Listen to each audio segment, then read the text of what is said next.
우리 예수 믿는 사람들의 고민은 어떻게 하면은 우리가 이 땅에서 믿음의 삶을 승리할 수 있을까 하는 것입니다.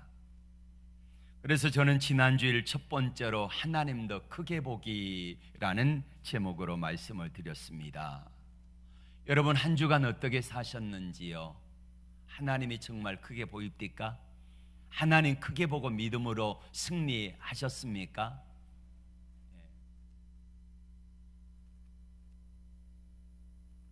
오늘 두 번째로 사실의 말을 하지 말고 믿음의 말을 하자, 줄여서 믿음의 말 하기입니다. 우리가 말하는 것은 얼마나 중요한지, 우리 말이 몸의 자율신경 가운데서 언어 중추가 모든 다른 신경계를 지배한다고 합니다.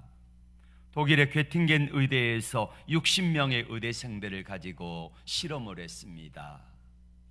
A그룹 30명인데 이 A그룹에는 칭찬을 해줬습니다. 너희는 독일에서도 명문 최고 대학의 의대생들 아니냐, 너희는 이 문제를 능히 풀 수 있을 거다라고 칭찬과 격려를 해 주었습니다.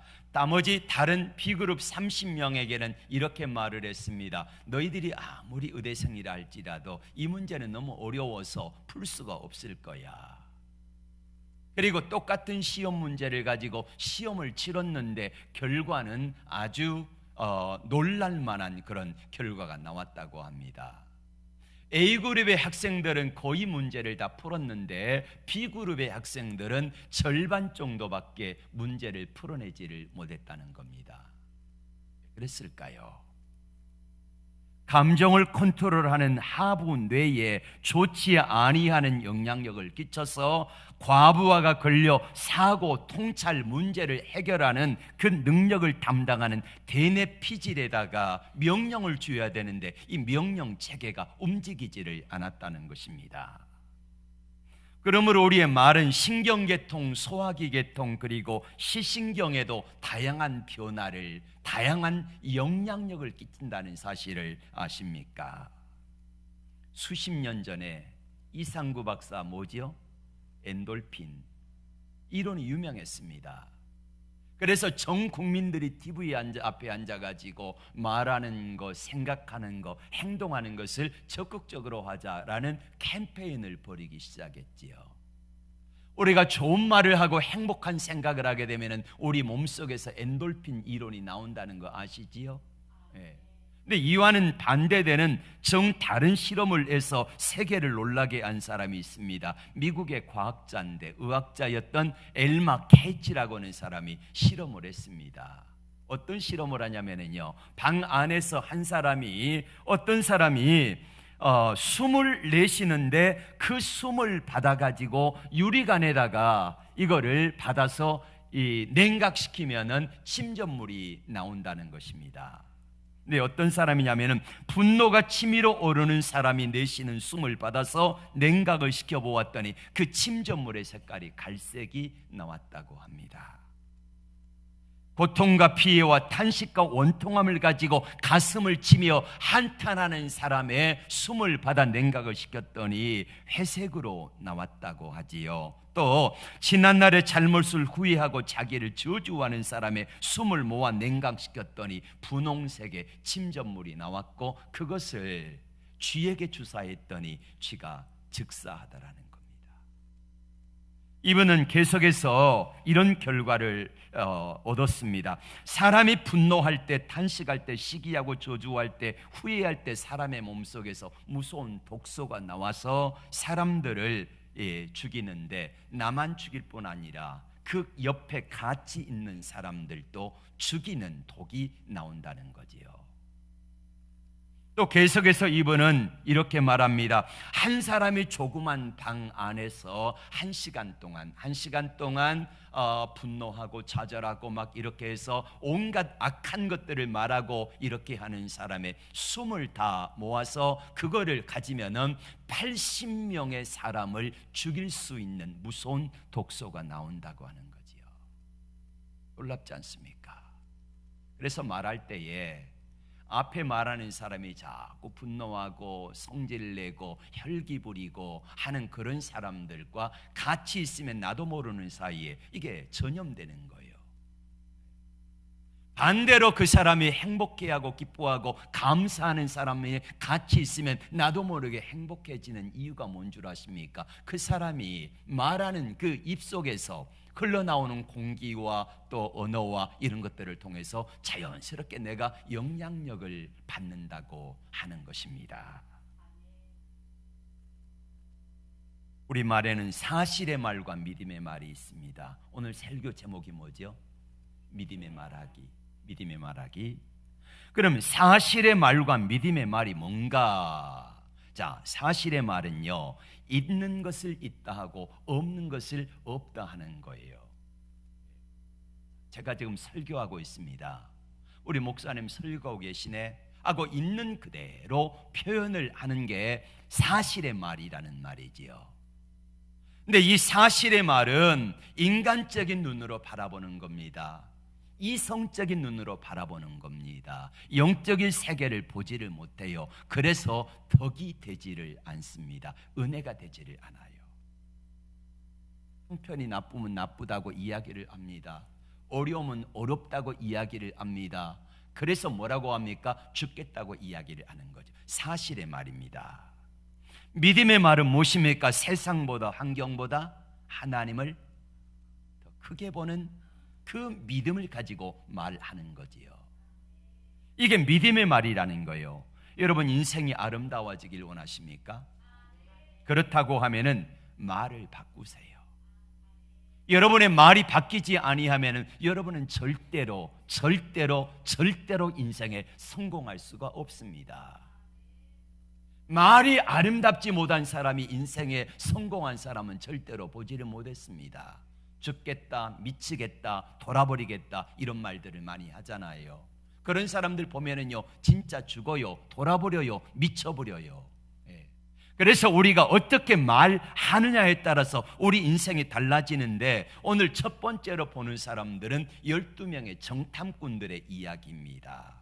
이스라엘 백성들이 애굽에서 나와가지고 시내산까지 오는데 2개월 걸렸고, 시내산에서 하나님의 말씀을 11개월에 걸쳐서 받으며 하나님께 훈련을 받았습니다. 그리고 출발했지요. 가데스 바네아 광야를 가로질러 가지고 약속의 땅 가나안 땅이 눈앞에 보이는 지점까지 왔을 때 이스라엘 백성들이 하나님의 모세에게 요청을 합니다. 우리 정탐하도록 허락해 달라. 신명기 1장에 보면은 하나님께서 가나안 정탐을 허락하신 게 아니에요. 그런데 모세에게 하도 우겨대니까 그럼 한번 갔다 와라. 갔다 오는데 가서 보아야 될 것은 딱 몇 가지다. 그 땅의 토질이 어떠한지, 길은 어디로 가야 되는지, 어느 곳이 산이고 어느 곳이 평지인지 이것만 알아보고 오라 그랬는데 40일 동안 저들이 가서 정탐한 것은 뭐냐면은 가서 뭘 보고 왔어요? 하나님이 보내주시고 하나님이 약속하신 그 땅의 축복을 보고 온 것이 아니라 가서 보고 온 게 딱 한 가지를 이야기합니다. 뭘 이야기를 합니까? 그 땅에서 뭘 본 거예요? 장대한 아낙자손 네피림의 후손을 보았다. 이거 딱 한 가지 이야기를 해요. 이 사람들이 사실의 말을 하는데 민수기 13장 31절과 33절의 말씀을 보겠습니다. 10명의 사람들이, 이 사람들이 사실의 말을 이렇게 합니다. 시작. 그와 함께 올라갔던 사람들은 가로되 우리는 능히 올라가서 그 백성을 치지 못하리라. 그들은 우리보다 강하니라 하고, 거기서 또 네피림의 후손 아낙자손 대장부들을 보았나니 우리는 스스로 보기에도 메뚜기 같으니 그들의 보기에도 그와 같았을 것이니라. 사실의 말이었습니다. 저들이 사실의 눈을 가지고 이성적인 눈으로 바라보니까 저들이 얼마나 커 보이는지요. 장대한 아낙자손들 몇 사람밖에 아니었습니다. 다 약속의 땅 가나안 땅에 있는 사람들이 장대한 아낙자손이 아니라는 말이에요. 일부 몇 사람들이 장대한 사람이 있지 다른 사람들은 자기들과 똑같았습니다. 그런데 사실의 눈을 가지고 사실의 말을 아니까 어떻게 보여집니까? 믿음이 없잖아요. 믿음이 없는 눈으로 바라보니까 저들이 하나님보다 커 보이는 거예요. 그래서 사실의 말을 하게 되는 거지요. 여러분, 우리가 어떤 감정으로 사물을 바라보느냐, 어떤 시선으로 환경을 바라보느냐에 따라서 우리의 삶이, 그 사물이 전혀 달라 보이는 거 우리가 아시지 않습니까? 우리가 잘 아는 이야기가 있죠. 컵에 물이 반컵 있을 때에 어떤 사람은요, 부유한 사람, 마음이 넉넉한 사람은 이렇게 말합니다. 아직도 절반이나 남았네. 근데 어떤 사람은 이렇게 말합니다. 반밖에 남지 않았다. 자, 똑같은 물인데 이 모습을 보고 어떤 사람은 긍정적으로 이야기를 하고 어떤 사람은 마음에 부정적으로 이야기를 하느냐는 거예요. 똑같이 보고 왔습니다. 12명의 정탐꾼이 똑같이 약속의 땅 가나안 땅을 보았고, 이 10사람뿐만 아니라 나머지 2사람의 여호수아와 갈렙도 마찬가지로 장대한 안악자손 보았게요? 안 보았어요? 보고 왔잖아요. 같이 봤는데 어떤 사람들은 부정적인 보고를 하고 어떤 사람들은 긍정적인 보고를 하느냐는 것입니다. 왜 그럴까요? 믿음의 눈이 없기 때문입니다.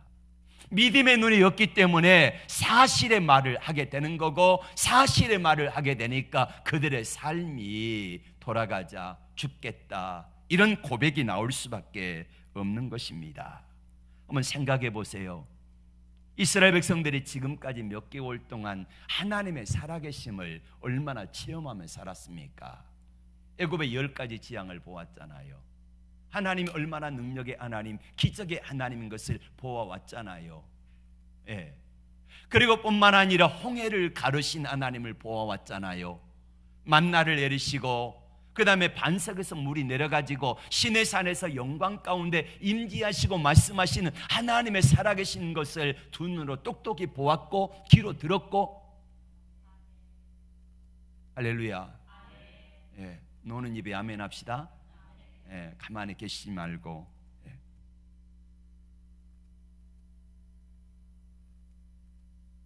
믿음 없는 눈으로 바라보니까 세상이 커 보이는 거예요. 사실의 말이 나오는 겁니다. 근데 뭐가 안 된다고요?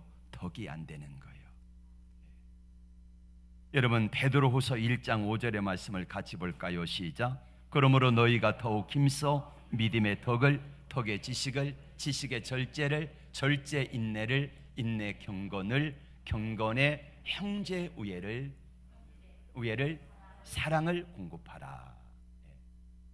여러분, 이게 우리가 믿음의 기초 위에다가 가장 먼저 올려야 될 집이 뭐라고요? 믿음의 덕을 세우는 겁니다. 어떤 사람은 믿음은 있는데 그 믿음이 덕이 없는 믿음이 있어요. 그러면 이 믿음은요, 1층부터 부실 시공이 되어지는 거예요. 믿음의 덕을, 덕의 지식을, 지식의 절제, 인내, 경건, 형제 우애, 사랑을 공급하라, 이렇게 했는데 한 층 한 층 올라가면 올라갈수록요, 여러분, 우리가 믿음이라고 하는 이 기초 위에다가 집을 짓는데 1층 집부터 부실 시공하면 어떻게 되어집니까? 2층, 3층 올라가면 올라갈수록 어떻게 해요? 쉽게 무너지는 거예요. 그래서 우리 믿음의 사람들은 덕 있는 사람이 되어라. 이게 첫 번째 요소라는 거예요. 첫 번째, 믿음의 뭐? 덕을 세워라. 그래서 내가 좀 믿음이 있다, 그리고 내가 믿음으로 살아가겠다 하는 사람들은 덕을 세우는 믿음이 돼야 되고, 덕을 세우려면은 말에 조심을 하라 하는 것입니다. 이스라엘 백성들은 바로 덕이 되지 않았습니다. 사실의 말, 현실을 바라보며 현실을 직시했지만은 그러나 하나님이 없었습니다. 그들에게 하나님이 없는 믿음, 하나님이 없는 말, 이게 쏟아져 나오니까 자연스럽게 뭐가 나와요? 원망과 불평이 쏟아지는 것입니다. 만약에 이스라엘 백성들이 죽었으면 좋겠다, 저 모세 죽이고 애굽으로 돌아가자, 이런 말 대신에 하나님이 그동안 행하셨던 능력과 이적을 보아왔으면은 한 번쯤 이렇게 생각해 볼 수도 있잖아요. 하나님께서 우리를 인도해 내셨으니 하나님의 책임지실 것이다. 이런 믿음을 가지고, 이런 기대를 가지고 하나님을 바라보았더라면, 우리 하나님께 기도하자 이렇게 했더라면 얼마나 좋았을까 하는 아쉬움이 남습니다. 사실의 말을 한 사람들 10명의 결과가 무엇입니까? 37절 같이 볼까요? 곧 그 땅에 대하여 악평한 자들은 여호와 앞에서 재앙으로 죽었고, 재앙으로 그 자리에서 죽었습니다. 믿음의 말을 한 두 사람은 38절에 그 땅을 정탐하러 갔던 사람들 중에서 오직 눈의 아들 여호수아와 여분의 아들 갈렙은 생존하니라. 그리고 사실의 말을 한 10사람의 의견에 동조했던 사람들이 어떻게 되어집니까? 광야에서 40년 동안 다 죽었습니다. 그러나 단 두 사람, 여호수아 갈렙은 믿음의 말을 했던 사람, 이 두 사람만 가나안 땅에 들어갔고, 그리고 그 땅에 들어가서 한 사람 여호수아는 우리로 말하면 대통령, 한 사람은 총리가 돼가지고 귀한 가나안 땅을 정복하는 사명을 감당한 줄로 믿습니다. 우리는 두 번째로 홍해 앞에 선 이스라엘 백성들의 말을 한번 생각해 보겠습니다. 출애굽한 이스라엘 백성들이 홍해 앞에 다다랐습니다. 앞에는 뭐가 있어요? 홍해, 뒤에는 애굽의 병사들이 쫓아옵니다. 이때에 사실의 말을 하는 이스라엘 백성들이 10절에 나와 있습니다. 시작. 바로가 가까이 올 때 이스라엘 자손이 눈을 들어본즉 애굽 사람들이 자기들 뒤에 이른지라. 이스라엘 자손이 심히 두려워하여 여호와께 부르짖고, 여기서 부르짖었다는 말은 기도했다는 말이 아닙니다. 기도했으면 얼마나 좋았을까요? 하나님 살려주세요, 하나님을 신뢰합니다, 하나님 역사해 주세요 하고 기도했더라면 얼마나 좋았을까? 기도했다는 말이 아니라 그 다음 절에 보면은 원망불평했다는 말입니다. 시작. 그들이 또 모세에게 이르되 애굽에 매장지가 없어 당신이 우리를 이끌어내어 이 광야에서 죽게 하느냐? 어찌하여 당신이 우리를 애굽에서 이끌어내어 우리에게 이같이 하느냐? 우리가 애굽에서 당신에게 이런 말이 이것이 아니냐? 이르기를 우리를 내버려 두라, 우리가 애굽 사람을 섬길 것이라 하지 아니하더냐? 애굽 사람을 섬기는 것이 광야에서 죽는 것보다 낫겠노라. 여러분, 왜 사실의 말이 나옵니까? 지난 시간에 제가 여러분에게 누누이 강조했던 말 가운데 가장 중요한 게 뭡니까? 시선 싸움이라고 말. 시선 싸움. 하나님께 시선을 두었다라고 하면 하나님이 보였을 터인데 환경에 시선을 두니까 환경이 보이는 거예요. 널음실대는 파도가 보이고 홍해가 보이고 애굽의 병사들이 보이고 우리가 죽겠다고 하는 그 상황이 보여지는 겁니다. 하나님이 안 보이는 거예요. 지난주에 시소 원리를 이야기했지요.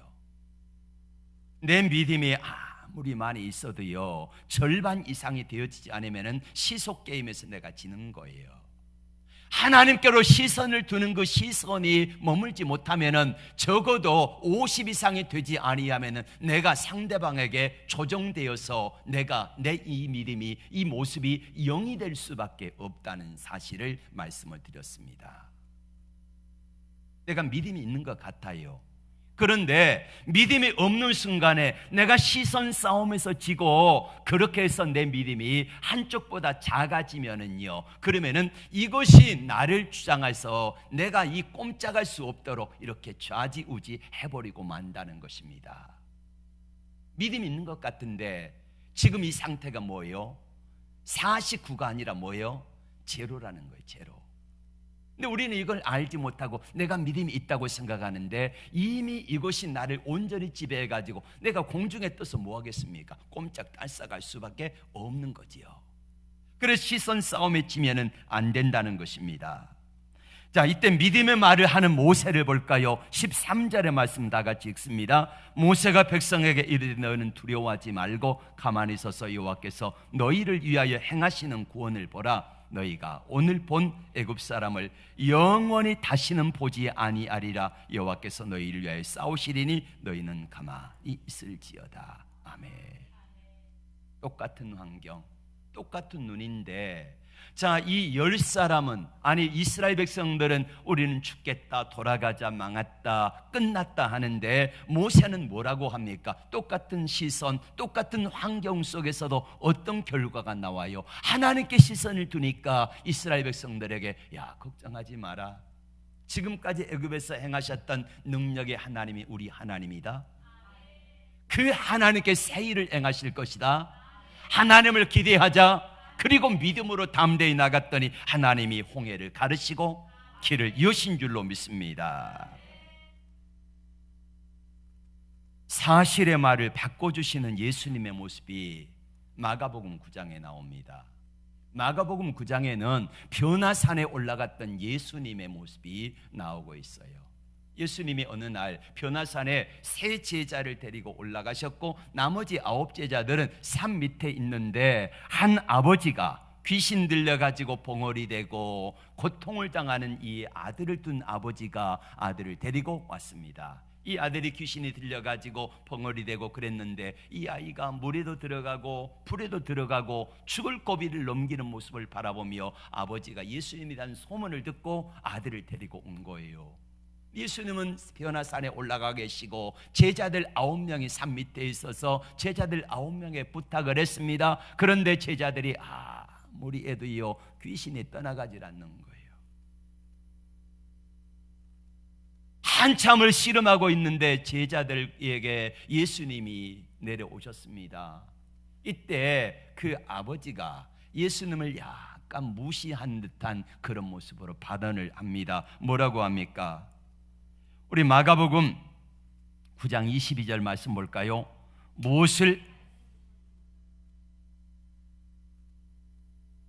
이 말은 무슨 말이냐면은 당신 제자 9명이 못했는데 혹시라도 당신은 할 수 있으면은 좀 내 아들 좀 고쳐주세요 이거예요. 그런데 당신도 할 수 있을라나 모르겠네 이런 말이에요. 그때 예수님께서 그 다음 절에 뭐라고 하십니까? 시작. 할 수 있거든이 무슨 말이냐? 믿는 자에게는 능치 못할 일이 없느니라. 아니 당신이 내게 고쳐달라고 왔으면은 당신 나 믿어? 이거지요. 믿느냐? 아니 믿음도 없이 어떻게 고침을 받겠습니까? 그러면서 예수님께서 당신이 내게 온 목적이 고침을 받는 거라고 하면 적어도 당신 내 말을 믿어야 돼. 당신 말이 좀 바뀌어야 돼. 그러면서 이 사람의 말을 고쳐주면서 책망하시니까 이 사람이 뭐라고 말합니까? 시작. 내가 믿나이다. 나의 믿음 없음을 도와주소서. 이렇게 해서 예수님께서 가볍게 귀신을 쫓아주니까 이 아이가 건강할 줄 믿습니다. 여러분, 하나님이 우리에게, 하나님이 누군가에게 어떤 특별한 목적과 기대를 가지고 그 사람에게 복을 주시려고 하면은요, 가장 먼저 하시는 작업이 있습니다. 그게 뭐냐? 그 사람의 말을 고쳐주세요. 여러분, 그 사람의 말이 바뀌지 아니하면은요, 저 사람의 생각이 바뀌지 않고, 말과 생각이 바뀌지 않으면 뭐가 안 바뀌어요? 행동이 안 바뀌어요. 행동은 뭐가 됩니까? 습관이 되잖아요. 습관은 우리 인생을 바꾸는 겁니다. 그래서 어떤 사람이 그 사람이 복을 받느냐 못 받느냐는 뭘 보면 알 수 있다고? 말을 보면 알 수 있다는 거예요. 민수기 13장과 14장에는 계속해서 말씀하신 게 뭐냐면은 말로 인하여 내가 복록에 족하며, 잠언에도 그렇게 말씀하고 있고요. 하나님께서 민수기 13, 14장에 이렇게 말씀합니다. 너희 말이 내 귀에 들린 대로 내가 행하리라. 죽겠습니다. 그러면 너 죽어볼래? 네. 하나님이 그러지기 않겠지만 사람이 자꾸 죽겠다 그러면 뭐가 와요? 죽을 일이 와요. 누가 다가와요? 사단 원수 마귀가 다가와요. 죽을 일이 생겨요. 죽을 일이. 여러분, 우울한 노래, 어두운 노래를 자꾸 부르는 사람들 보면은요, 그 사람의 생애가 어두운 사람이에요. 우울한 사람이에요. 이걸 보잖아요. 근데 밝은 노래를 부르는 사람들 보면은요, 삶도 밝아지고요, 쾌청하잖아요. 태진아 보세요. 이 사람은요, 밝은 노래만 불러요. 내 사랑 순이, 옥경이. 이 사람 얼마나 신나고 행복한지 몰라요. 그래서 우리가 가수들도 자꾸 노래를 부르는데 어두운 노래만 부른 이 사람들은요, 어두운 인생을 살다가 가더라고요. 가수 가운데 유명한 어느 60대 부부의 고백 불렀던 그 가수가 누구죠? 젊어서 자살했잖아요. 남자 가수 김광석이. 걔도 보면은요, 어두운 노래를 자꾸 불러요. 우리가 살아가면서 어떤 말을 하느냐, 어떻게 생각하느냐, 이거는 너무나 중요한 거예요. 그래서 하나님께서 우리에게 뭔가를 주시려고 할 때에, 복을 주시려고 할 때는요, 그 사람의 언어를, 말이 바꿔지지 않으면은요, 그 사람 절대 생각 안 바뀝니다. 행동 안 바뀝니다. 그래서 말을 고치세요. 복 받기 원하십니까? 말 좀 바꾸세요. 옆에 사람에게 한번 이렇게 말해주세요. 복 받기 원하면 말 좀 바꿉시다. 제발 여러분의 말 좀 바꾸시기를 바랍니다. 말이 씨가 된다는 말이 있잖아요. 말이 뭐가 된다고요? 그래서 말 플러스 씨, 그래서 말씨에 말씨. 말씨. 여러분, 씨앗은 심으면 싹이 날까요? 날까요?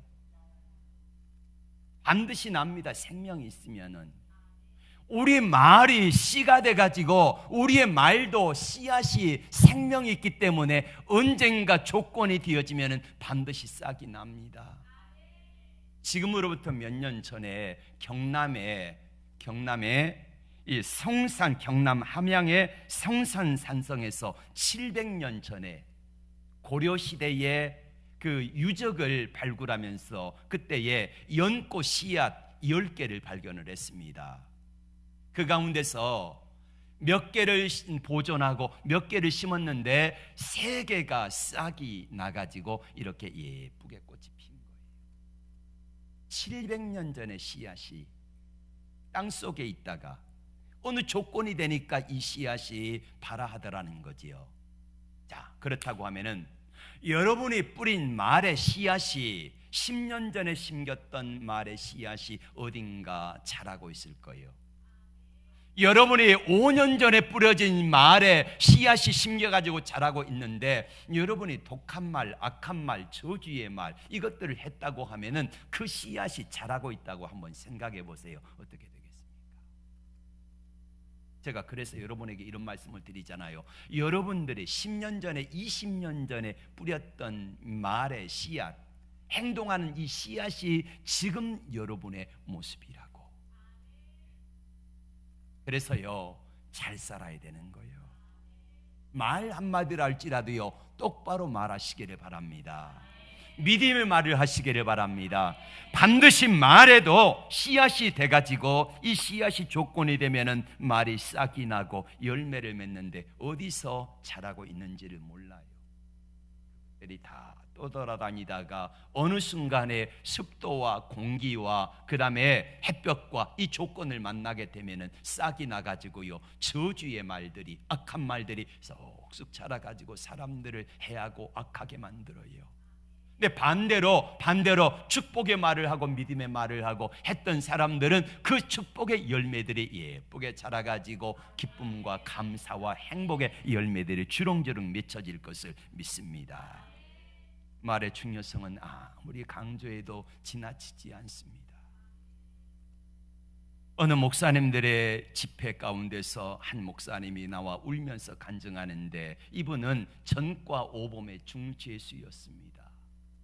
이분이 감옥에 있다가 하나님이 어떤 분을 통해서 성경책을 넣어줬는데 그 성경책을 읽다가 불을 받아버린 거예요. 그리고 모범수로 출소를 했습니다. 해서 30대 후반에 야간 신학교를 갑니다. 그리고 목사가 됐습니다. 그런데 전과 오범의 중죄수 출신의 이 전도사님을 아무도 받아주는 교회가 없어요. 그래서 교회를 개척을 했습니다. 상가를 조그만하게 얻어가지고 개척을 했는데 이분이 워낙 뜨거우니까 사람들을 하나님께서 이렇게 한 사람 두 사람 보내주시는데 한 20명쯤 모였을 때 이분이, 이게 인생이 걸잖아요. 걸어 말이 겁니다. 지저분합니다. 가슴은 뜨거운데 말이 좋지 아니해가지고 말씀을 전하다가 독한 말, 악한 말이 자기도 모르는 사이에 툭툭 튀어나온 거예요. 그러면 성도들이 상처받아가지고 20명 됐는데 10명이 쭈루루 나가버리고 절반쯤 되면은 이 목사님이 아이고 내가 잘못했구나, 이놈의 주댕이가 또 나를 그렇게 만들었다고 그러면서 열심히 엎드려 울며 기도하면 다시 20명이 채워지고 20명에서 30명 올라가고 그러면 30명일 때 또 그런 사건이 있어가지고 한 10여 명이 우르르 나가고 또 울면서 기도하고 조금씩 조금 다듬어 가가지고 한 80명쯤 모였을 때입니다.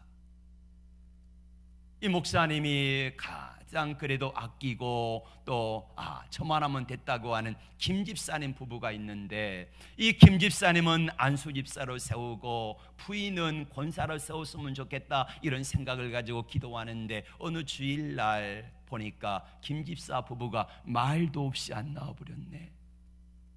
목사님들에게는요 말없이 안 나오면 징크스가 있는데 특별히 이 목사님 어떤 징크스가 있어요? 상처받아서 떠났구나. 내가 김 집사에게 잘못한 것도 없는데 왜 안 나왔을까? 그러면서 예배를 인도하고 말씀을 전하는데 뽕나무에 누가 올라갔어요? 삭개오 올라가야 되는데 니고데모가 뽕나무에 올라가 버리고요, 아브라함이 이삭을 낳는데 이삭이 아브라함을 낳아버리고요, 막 횡설수설하면서 하나님의 말씀을 어떻게 전했는지 모르고 그리고 내려왔어요. 사무실에 김 집사하고 가장 친하는 박 집사가 문을 두드리고 들어왔습니다. 올게 왔구나. 김 집사가 이제 떠나갔다 그러겠지. 그러고 있는데 박 집사 입에서 이렇게 말이 나옵니다. 목사님 죄송합니다. 어제 밤늦게 김 집사가 전화 왔는데 시골에서 부모님이 편치 않으셔가지고 급하게 내려가는 바람에 저한테 전화를 했고 제가 우리 목사님께 미리 말씀을 드렸어야 되는데 드리지 못해 죄송하다고. 그러면은 이렇게 말해야 되잖아요. 다행이다. 김 집사가 시험 들어가지고 삐져서 안 나온 게 아니고 그래 다행이다 이렇게 해야 되는데 이 목사님이 입이 걸잖아요. 그래가지고 이렇게 말을 해버렸어요. 아니 박 집사님도 아시다시피 내가 김 집사 때문에 얼마나 마음을 노심초사를 했는지 아시지 않냐고. 그러면서 당연히 나한테 이야기를 했어야지 왜 박 집사한테 이야기를 해가지고 이렇게 오늘 예배를 죽쓰게 만들었냐고 하면서 이런 저주의 말을 퍼부어버렸어요. 올라오다가 다리 몽댕이나 안 부러지면 다행이다고 이렇게 말을 해버렸어요. 이 박 집사가 그 이야기를 듣고요 살며시 그냥 나갔어요. 근데 이런 사람들은요 해놓고 바로 후회합니다. 아이고 이놈의 주댕이가 또 그랬구나 그러면서 자신을 탓하고 후회해도 이미 엎질러진 물이잖아요. 이 말이 박 집사를 통해서 김 집사에게 들어가면은 김 집사네 떠나고 또 박 집사네도 시험 들어가지고 같이 떠났고 한 10여 명 떠나겠지 하는 생각을 하고 있는데 그 다음 날 그날 밤에요 이 목사님이 밥도 못 먹고 잠도 못 자고 그렇게 뜬 눈으로 새다시피 하면서 아침을 맞았습니다. 아침에 일찍이 김 집사 부부가요 목사님 찾아왔습니다. 케이크 한 상자를 이렇게 들고 딱 짐작이 가잖아요. 목사님 그동안 감사했습니다. 이럴 줄 알고 있었는데 이 김 집사 입에서 뭐라고 하냐면 목사님 다 듣고 왔습니다. 집사가 다 이야기를 했겠구나. 다 들었다 그러면은 아이고. 그러고 있는데 이 김 집사가 이야기하는 말이 뭐냐면은 목사님 참 죄송하고 감사합니다. 박 집사가 뭐라고 그랬는데요? 박 집사가 나와 이야기하기를 어제 목사님이 너희 부부 때문에 너희 부부 찾다가 예배당에 안 나와가지고 횡설수설하고 니고데모가 뽕나무에 올라가 버리고 이삭이 막 아브라함을 낳아버리고 막 횡설수설하는 모습을 보면서 야 우리는 성도들도 아닌가 봐 너희들만 보이는가 봐 그러면서 마지막에 이렇게 했다는 거예요. 야 김 집사 너희 목사님에게 잘해라. 목사님에게 잘하라고.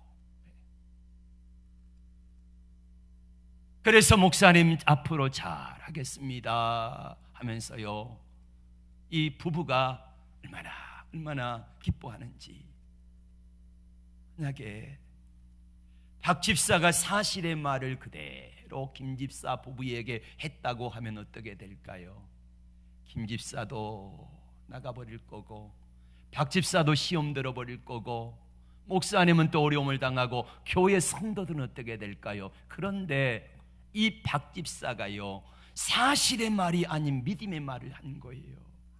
알잖아요.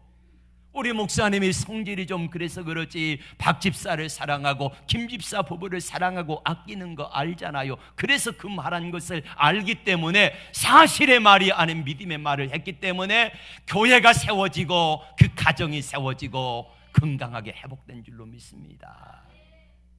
여러분 같으면 어떻게 했겠습니까? 여러분 같으면 무슨 말을 했겠어요? 우리가 어떤 문제를 만날 때, 어떤 일이 있을 때에 대부분의 사람들은요, 사실의 말에다가 하나를 더 보태기 하지요. 자기 생각을 보태기 합니다. 그래서 상대방을 망하게 만들어요. 제발 그러지 좀 마세요. 예. 복받는 사람은 말이 아름답습니다. 마지막으로 복받은 사람 한 사람만 소개하고자 합니다. 야베스입니다. 역대상 4장 9절의 말씀을 볼까요? 야베스가 어떤 사람인지 시작. 야베스는 그 형제보다 귀중한 자라. 그의 어머니가 이름하여 이르되 야베스라 하였으니 이는 내가 수고로이 낳았다 함이었더라. 아멘. 그는 4장 9절에 야베스는 형제보다 귀중한 자라. 그런데 그가 태어날 때에 어머니가 이름을 지어주었습니다. 야베스다. 야베스의 뜻이 뭐라고요? 이는 내가 수고로이 낳았다. 수고로이 낳았다. 다시 말하면은 야베스의 뜻은 고통입니다. 고통. 야베스를 낳을 때에 아버지가 돌아가셨는지 모릅니다. 야베스가 태어날 때에 아마 가문이 망했는지도 모르겠습니다. 근데 이런 어려움 가운데 있는 그 상황을 맞이한 거예요. 야베스가 태어날 때 사람들이 이렇게 말했습니다. 너는 출신이 안 좋아, 환경이 안 좋아, 어려워서 너는 성공할 수 없어. 사실의 말을 했습니다. 가난했지요. 환경 안 좋았습니다. 그런데 야베스가 자신에게 주어진 환경을 바라보고 자기 형편을 바라보고 사실의 말을 한 것이 아니라, 야베스는 그 다음 절 10절에 같이 봅니다. 10절 시작. 야베스가 이스라엘 하나님께 아뢰어 이르되 주께서 내게 복을 주시려거든 나의 지역을 넓히시고 주의 손으로 나를 도우사 나로 환난을 벗어나 내게 근심이 없게 하옵소서 하였더니 하나님이 그가 구하는 것을 허락하셨더라. 아멘. 야베스는 하나님을 더 크게 보는 그 믿음을 가지고 사실의 말이 아닌 믿음의 말을 했더니 하나님께서 그의 기도에 응답하셔서 나중에는 존귀한 자가 되어진 것입니다. 여러분은 축복의 마중물로 무엇을 붓고 계십니까? 사실의 말을 붓고 펌프질을 하면은 뭐가 나와요? 불평과 원망이 솟아 올라옵니다. 그래서 그 물을 마시면은요, 내 삶은 황폐화되어지고 죽을 수도 있습니다. 반대로 믿음의 말을 붓고 펌프질을 하면은 여러분의 인생에 하나님의 은혜가 올라오고 기쁨이 올라오고 감사가 올라오고 평안과 행복이 올라와서 여러분의 삶을 행복하게 할 것입니다. 어떻게 사시겠습니까? 사실의 말을 내 인생의 펌프질에, 내 인생의 이 샘에다가 붓고 자꾸 펌프질을 하면은요, 우리 인생은 결코 행복할 수 없어요. 믿음의 말을 합시다. 하나님을 크게 봅시다. 여러분, 부디 어리석은 펌프질을 이제는 그만두세요. 이제는 제발 좀 하지 마세요. 그리고 하나님 앞에서 원망 대신 하나님의 축복에, 그리고 불평 대신에 감사를 넣고 하나님이 주시는 은혜의 샘을 자꾸 펌프질을 하다 보면은 하나님으로부터 무한하게 주시는 은혜와 축복들이 여러분의 생애를 덮을 것을 믿습니다. 함께 찬양하고 기도하겠습니다.